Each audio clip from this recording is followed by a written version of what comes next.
Now let's discuss some tips related to this technique. I'm going to close out our texture layer, and I'm going to undo many steps until we get back to our neutral white layer. And I'm going to tuck our adjustments up above our layer menu here, kind of where they belong.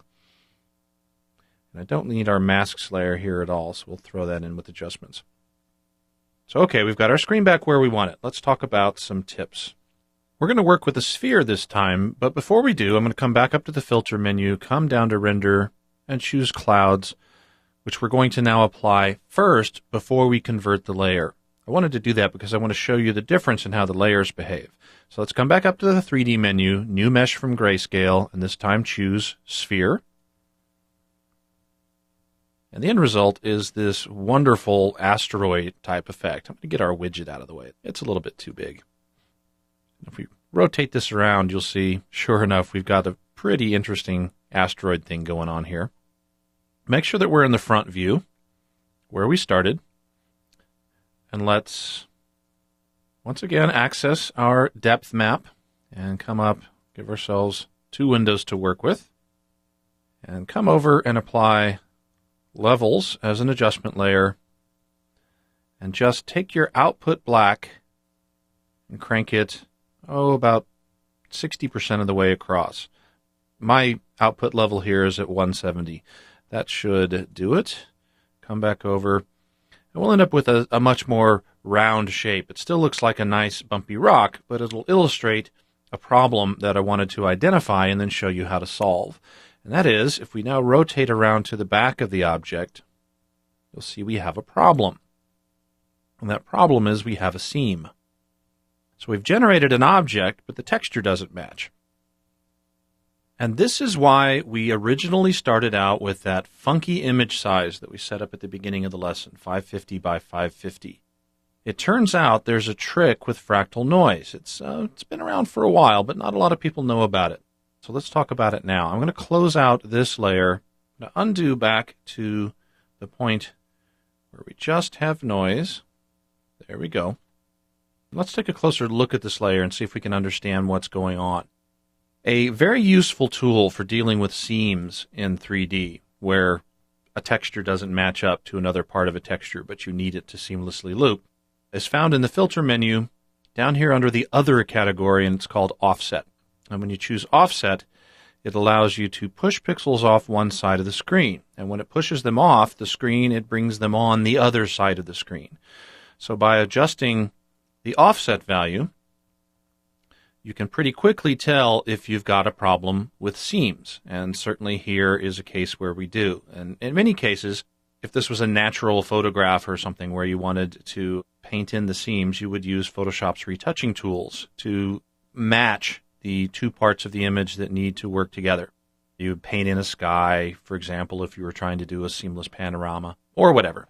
In our case, though, we don't have to do that. It turns out there's another trick with fractal noise that will allow us to generate a seamless pattern. And that trick is to know what size your image is. It turns out that clouds, which is a form of Perlin noise or fractal noise, invented by a very smart man named Kenny Perlin, and it turns out it's sensitive to factors of 4. That is, the common computer numbers that come up a lot, particularly in screen resolutions, numbers like 512 or 640 or 1024. Those kinds of numbers are really, really useful in clouds to generate repeating textures. So if instead of a 550, we chose 512 or 640 by 640, let's do that. Let's go up to image size and now change our canvas to 640 by 640. Click OK. Our screen's gotten a little bit bigger. Everything is still just as messed up as it was before because all we did was scale the clouds that we previously applied. But if we come up to the filter menu now and apply clouds again, watch what happens. We get a new kind of clouds. And as you see a white color disappearing off one side of the screen, you'll see it coming back on the other side of the screen, and the same with dark splotches, going off one side and coming back on the other. Now if we come back to the filter menu and take a look at the offset command again, crank that to the right, crank it down. Oh my goodness, there's no seam. We have solved the seam problem by taking advantage of this little hidden feature inside Fractal Noise. So now we've generated a noise map that will not result in any seams. So if we come up here now and choose New Mesh from Grayscale and choose Sphere once again, come over to our Layers panel, open up the depth map. Once again, we'll do a little side-by-side, zoom out, zoom out. There we go. And in our depth map, do the same thing that we've done before with levels, about 60%, and click back. We now have an asteroid that has no seam on the back, either geometrically or from a texture standpoint. Very, very good.